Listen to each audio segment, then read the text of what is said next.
Welcome to We Make Children's Books, the podcast that takes you through the imaginative minds of children's book authors and artists.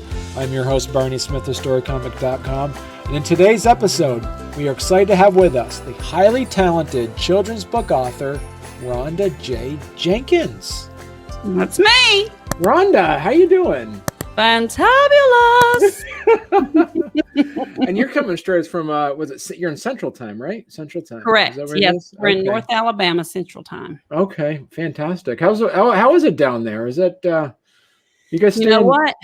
It's Hades in the summer. It's been extremely humid. Like you can stand still and just drip with sweat. But thank the good Lord, today it turned off super cool. I spent the whole day in my sunroom working on my book launch. So it's nice. Yes, and we're going to talk about your book. This is exciting stuff. You just came out your first book. First book is out. Yes. And right now you can get it on. You can get it on Amazon if you want to. So I have the hardback book, the paperback book, and also there is a coloring / activity book. Oh, okay. All right. Yeah. And so Rhonda, talk to us about the book. You have it. It's called now. You corrected me before we went live. You wanted to make sure I said it right. So it's Two Girls in Pajamas for Their Mamas. That's it. Okay, I got it. Okay. And what was your inspiration behind this? Oh, wow. So it's really cool. So this book has been umpteen years in the making. Okay. So, my daughter is 21 now and getting married in 3 weeks. So this was 12 years ago. She was about 9 years old. Oh, wow. And she just had a fresh bath, was in her pajamas, and I was in my pajamas. And so I sat her in my lap and it just come out. And I love to make lyrics and rhymes and poems and stories my whole entire life. And so I said, we're just two girls in pajamas. And then I like to rhyme and add stuff. So I said, for their mamas. And she and I were the only ones there. My mom wasn't there at the time. So anyway, then it just kind of stuck with me. And then I sat down and just started writing things down. And because I want to make everything rhyme, I started making it rhyme. Well, I had half the story written, right? Literally sat in a drawer for 4 years. Did not touch it. Because I went back to college to become a physical therapist assistant and was working then once I graduated. So I just didn't even mess with it. And then I thought, well, I'm going to take that back out. I really should do something with that. So I took it back out and finished it, made it all rhyme and everything. Because, I was trying to think, okay, I need to speak in words and language and not big words that little kids will understand. Right. And then it sat around again for another 4 or 5 years. Well, then about 7 years ago, I was talking with a self-publishing company, but my mother was sick in the hospital, real bad sick. She's in the hospital for about 5 months and almost died at the time. And, excuse me, I just drank a root beer. So I was, and they kept communicating with me. I was like, well, I want to, it's just not a good time because I'm working. She's in the hospital, blah, blah, blah. Well, then, so literally a year ago this month, I got into a Facebook group with other women entrepreneurs and I said, hey, do y'all know of a great self-publishing company? And right away, somebody connected me to somebody and I asked them and I said, well, can you give me 2 names and numbers of people I can call so that I can just do some background, make sure you are who you say you are and you do what you say you do. And they did. And one thing led to another, bing, bang, boom. I had it paid for by December of last year, as far as them doing the illustrating, editing, all that jazz, putting it together. Right. So then it was paid for by them, but it wasn't finished until this last month. Okay. So this has literally been 9 months. That's how long it takes to grow a baby and deliver a baby. So this is my baby. So you decided to kind of help find what did this self-publishing company kind of help you out with? Yeah, they can help you out with because they have illustrators. Okay. And so they will do the editing. Like all I really sent them was it wasn't even a PDF file. I don't think it may have been I made a PDF file and sent it to them. So, but now you don't have to do it that way. You can already have your own illustrators and have it illustrated and already edit it and all that jazz and just send it to them and say, hey, I need you to get it printed.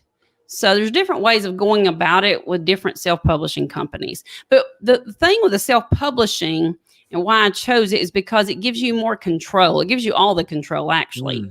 Once they're finished with it, it's all yours. You handle it the way you want to. You get the profit. You don't have to worry about somebody else getting a percentage of it. Right. So that's why I chose that. But they're really good to work with. Okay. And so were you able to choose the illustrator, or how did that work? No, what they asked me was, they said, what is your interest of illustration like? Give us some examples of different children's books that you like how the illustrations are. So I like big and bold and bright colors. And so I sent them a few examples. And so then they started off with just a sketch, just a pencil sketch and of the figure of the girl. And to add to the story, I actually asked my daughter-in-law to give me, her and my son, the one that has, this podcast room. They have been married now for a little over a year, and they're not giving me any grandkids yet. I have no grandkids yet. They're going to wait a few years, which is smart. And so I asked her to be involved with it in the fact of I wanted her to pick out, Mariam is the name of the little girl. I wanted her to pick out her name and her look. So she gave her the little red braided look, and she picked out her name. And so how long did it go from the fact that, so did you have to sign a contract and things like that? And how did that work? Those steps? Yeah, I think so. We did everything by email. Okay. Yeah. Okay. And now they did warn me. They said, hey, it can take several months since we're the ones doing the illustrating and all that kind of stuff. So I think it was like $1,000 for the illustrator, which I know some people pay $2,000 and $3,000. Right. So, but they were really good to work with, and they were patient with me and I was patient with them. And it just took, because we had to keep going back and forth. Like I was in the book, it actually says that the mama's eyes are blue. And I noticed that they gave her brown eyes. It's like, guys, it says blue. We got to do blue. And then, just fixing different things back and forth, back and forth, back and forth, trying to make sure, it looks right and sounds right and all that. Right. So, what were some of the things you learned along the way on writing a children's book that you were kind of surprised about that you didn't know before? I don't know. Because I'm a kid at heart, I guess. Right, yeah. My kids say I'm extra. Yeah. So, and I'm real ADHD. And those are the people who are the most creative, the ADHD people. Yeah. But the challenge for me, like I said, was making it rhyme. And once I had gotten connected with this self-publishing company, I asked her, I said, I already have 2 other kids' books in my mind that I want to write. I said, do they need to rhyme? Do they have to rhyme? And what I meant by do they need to or have to is, will they sell better? And she's like, oh, no, you'd be surprised. They don't have to. I was like, thank God. I can naturally rhyme off the top of my head, but doing it in a way that's vernacular for children to understand is a totally different thing. Right. And then how many, and like, for instance, like, did you say, all right, it needs to be X amount of pages long, it has to have X amount of words, or any of these things, or was it kind of naturally you kind of knew that from? No, you actually do need to know something about that, because I had spoke with someone several years ago, and then actually just went to, different bookstores and sat and looked through children's books, to learn from other people and see kind of like how they do it. And so usually I think most children's books are between 25 to 35 pages. And I think mine has 33 pages. Now that's including writing and illustrating. And that's something I learned along the way too, because some people will put their pictures and their illustration on the same page. And that's cool.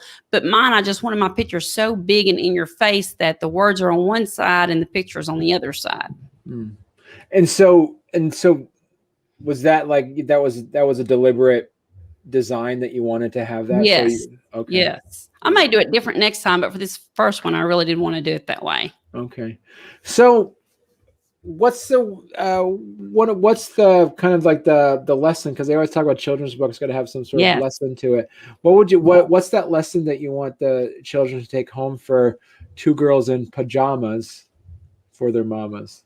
Oh my gosh, this book, I really want to get it in the hands of every grandparent, every grandmother, every grandchild, because it is about family relationships.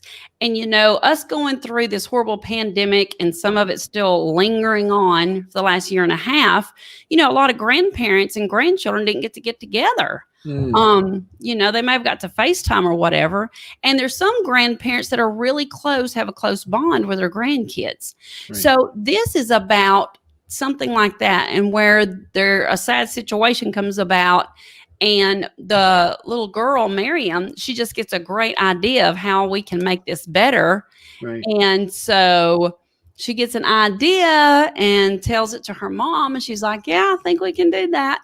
And she calls her grandma and tells her and stuff. And so, so that is the whole, the power of the story really is about a bond between a grandmother and a grandchild. And I can't really relate to this personally. Now, I had grandparents, and they were good grandparents, but I didn't live near any of them. Right. Like I said, I was raised in East Texas, and my dad's parents lived all the way up, literally 9 hours from us in the same state, because Texas is huge, in the Panhandle in Amarillo. And my mother's parents lived here in Alabama. So I didn't get to have a good, close bond. And so this is just my imagination of, what a good grandparent, a granddaughter, what it could look like. I've learned so much just within literally the last month. I learned about Canva. Never heard of Canva. And so now I've been making up like my own bookmarkers that I'm going to have at my book launch and stuff. And I needed to make up like a big tall thing, on a stand that says meet the author and all that. And I was getting so aggravated. I couldn't do it. I don't know. I'm not tech savvy. And so my son that was here that helped me get this set up, I said, will you please help me have patience with your mother and please help me do this? So he did. And then today I sat and just kept playing with it and moving stuff. And I had so much fun. So I was able to make a couple of things for myself. And so that's one thing. People who get into children's books, if you want to self-publish and stuff, you need to be educated on so many different websites and apps that I was not aware of. Canva's one, I guess Photoshop. And also I learned about how I would do it different next time. I'm not saying I'm going to, but I've been thinking about processing. I may do it this way, just so I can get it done a little bit quicker. Is that Fiverr? You know about Fiverr. Right, yeah. I didn't know about Fiverr. Yeah. So I may use Fiverr to get, somebody to an illustrator, and maybe even edit. Mm-hmm. So talk about the editing piece of it. The company, did they do all the editing for you, or yes, were you supposed to do that ahead of time? Okay. Mm-hmm. They did. They did a great job. Excuse me. There was one thing like at the last minute, like they had it, the proof book printed out, right? And they got a copy and I got a copy, and I noticed one thing. I was like, oh, if moms who are teachers get this book, I'll never hear the end of it. Because what it was in the very last page, it actually says the title of the book, We're Just Two Girls in Pajamas for Our Mamas. Mm-hmm. And the word pajamas had an apostrophe in it. And it wasn't supposed to be, just the mamas. I was like, we've got to fix this. So they did some editing, and I did too, So we made a good team. We balanced each other out.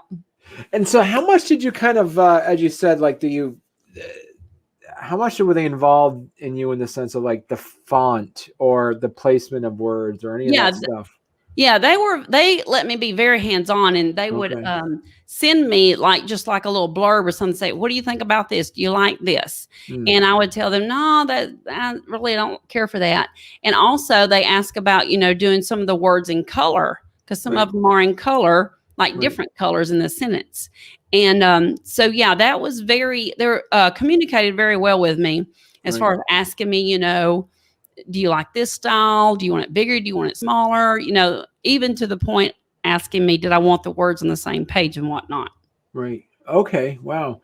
And so because of that also too, just from a book perspective, it's, if you're having the words on a different page as the image, it actually makes the book, larger as well. Correct. Yeah. It comes alive. Cause I could imagine myself sitting in a, summer program at a public library or preschool, sitting there reading it, and it's really big.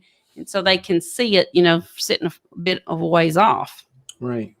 And so I'm kind of curious about that. Is there, from a design perspective, do they say when you open up the book that should the word, if you decide to do words and images, is the image on the left or the right, or does it matter? The words on the left or the right, does that matter? That's a good question. Wait a minute, my book is right here. I didn't even think about that. Like, let's see. Like right here, see? Okay. So right here, the words are on the left and the picture's on the right. Okay. And yeah, it's consistent throughout the whole book. Okay. That's cool to think. I never thought about that. Well, hey there. If you're enjoying our podcast, don't forget to subscribe on YouTube or leave us a 5-star review on your favorite podcast platform. Your support means the world to us and helps us keep this show going. We love hearing from you, so any feedback is welcome. And thank you for being a part of our podcast family and for all your support. It truly means a lot to us. What would be some of the advice that you would give to children's book authors that you learned ahead of time that you're implementing in the next couple of books? Oh my goodness. I need to write a book about that because we're just so much. It's like I said, some of these things that you're not aware of, like the Canva where you can make up your own stuff. Right. You can probably even make up your own illustrations on there. Yeah, you can. I've seen on there where you can do that. Right. But my advice would be to just be patient and not set your standards or your expectations for yourself, not for others, but for yourself so high. Right. Just to like enjoy the process instead of stress the process. Just enjoy it and let it happen. And, give yourself some room to mess up. And also to not try to do it all on your own and do everything on your own. Allow other people to help you. Like I didn't even want to call my son to ask him for help. I was going to pay somebody $100 to make me up a little thing. And my husband's like, no, call your son. So that'd be, yeah.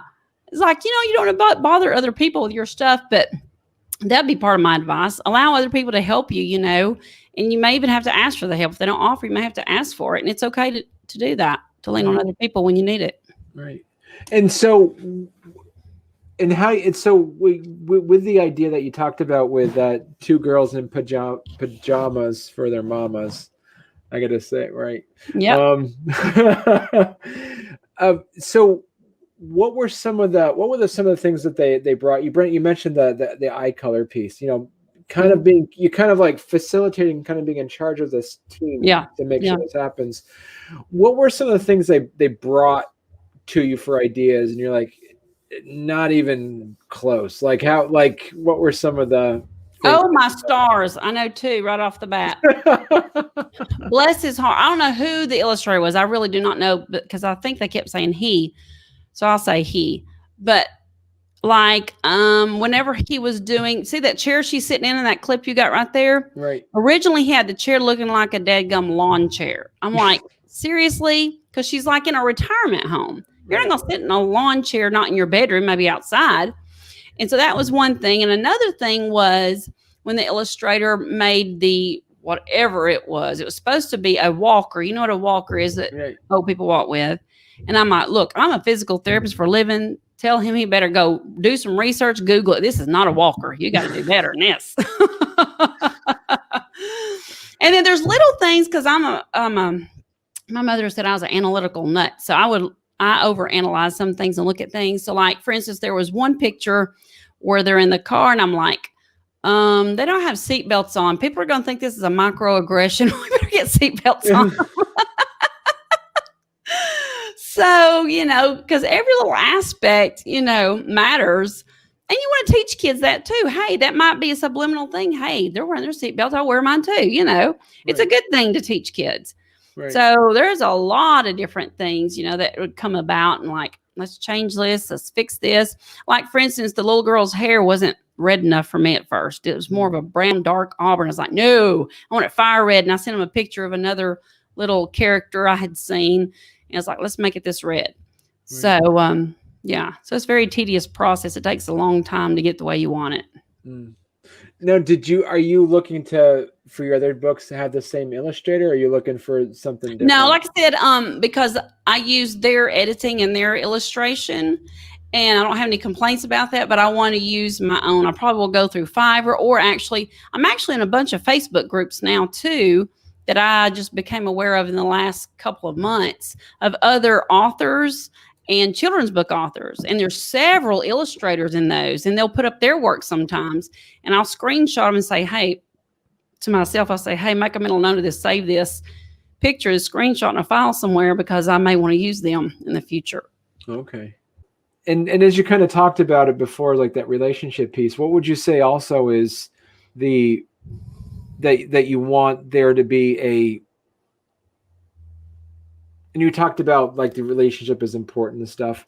But is like, what would be that specific lesson? Like, is there like, not like a yeah, theme, don't like take relationships or grandparents, for granted. And I know a lot of kids when they get older as teenagers, they start to wean away because they're doing their own teenage thing or whatever. But like, you just never know what's going to happen. I would say part of the lesson is just try to bond in family relationships as much as you can. Lay down the phone, play a board game, right? Do things like that, because I did that with my kids. That was the lesson I taught my kids. I always wanted them, because me and my brother love each other, but we're not very close. So I thought when they were little, how can I get my kids to bond together so that when they grow up, they'll be close. So we would have game night, one night a week, family night. No TV, no phones. Everybody eats at the family dinner table, and we play a family board game. And what's funny is the majority of the time, my kids would want to play I Spy. And I'm like, simple little I Spy. All these board games. But anyway, so I think, finding ways to find time to build relationships with your family is very important. Right. Yeah, it's so true. And it's like, really at the end of the day, it's, at the end of it, it's your relationships that matter. It's not anything else. Yeah. Yeah. Yeah. And I mentioned earlier while I was trying to entertain everybody while you were gone, because I saw on the top the clock was still ticking. So I thought, okay. But I talked about my mother. I have a picture, and it's dedicated to her in the front of the book of she and I, we have our pajamas on together, Christmas pajamas. Mm-hmm. And as a surprise, I was dedicating this book to her. Well, she didn't know about it, and she passed away June 14th. So it's been really, really hard. I'm just like, how is a girl supposed to live without her mama? That's why, this book is really important to me too. Just build relationships and because like just simple things. Like I wanted to call her the other day and say, do you put onions in your mashed potatoes, or I know your potato salad? Just different things you want to learn life lessons from, like sit down and say, ask their grandparents, this is my mom, but I'm talking about as far as the book, they can ask them like, what was life like for you? And you can teach life lessons just sitting and chatting, Right. But anyway, so I said, I'm sure she's still looking down from above, and she knows I dedicated it to her. So. Right. That's touch. Yeah. And it's true, because you don't know. I mean, as you say, like tomorrow's never guaranteed for anyone. So, and then. Yeah, and since she's passed, I'm just like, I'm ready to sell my house, sell everything, and just me and my husband live in a little RV, because I have no parents, I have no grandparents. So we spend time together, and I'm like, stuff just don't matter anymore to me, because you realize your loved ones are your biggest treasure. Stuff is just stuff. You can't take it to the grave with you, know? Yeah. So where can people, if they want to learn more about and kind of follow you more, Rhonda, where can they go? Well, I don't actually have a website yet. Okay. And I was debating about if I should get one. I've asked other, children's book authors, what is the importance of it? They said they like to have one, which I may get one eventually, but they said they like to have it so they can track their autographed copies, because that's the only way they can get an autographed copy. But they can follow me at on the Amazon, because, when I write other books, it'll be on there. And I actually it says follow this author. There'll be a picture of me down there. See down there in the left-hand corner. Yeah. Right there. And you can follow the author. And so I can update stuff in there and say, when my website comes out and stuff. Right. Okay. Perfect. Mm-hmm. Well, thank you very much. Thank you very much, Rhonda. This has been fun. Well, despite the little glitch. And come back when you write your next book as well. Absolutely. I'm glad you invited me. I You're really enjoyed welcome. it. I was a little nervous. I've never done a podcast. And I didn't know I was going to be on camera. I thought it was just microphones. And so my son's like, there's a camera. I was like, no. I look like